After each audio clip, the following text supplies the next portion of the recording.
زبور نمبر 138 آیت نمبر 7۔ خواہ میں دکھ میں سے گزروں تو مجھے تازہ دم کرے گا، تو میرے دشمنوں کے قہر کے خلاف ہاتھ بڑھائے گا اور تیرا داہنا ہاتھ مجھے بچا لے گا۔ دکھوں میں سے گزرنا کیسی مصیبت اور بدبختی لگتا ہے، مگر یہ مبارک حالی ہے کیونکہ اس کے لیے خاص وعدہ کیا گیا ہے۔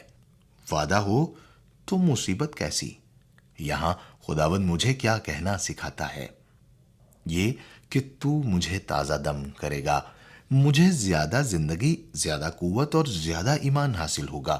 کیا اکثر ایسا نہیں ہوتا کہ دکھ ہمیں تازہ دم کرتے ہیں، اور جب انسان غش کھانے کو ہو تو دکھ تازہ ٹھنڈی ہوا کا جھونکا ثابت ہوتے ہیں؟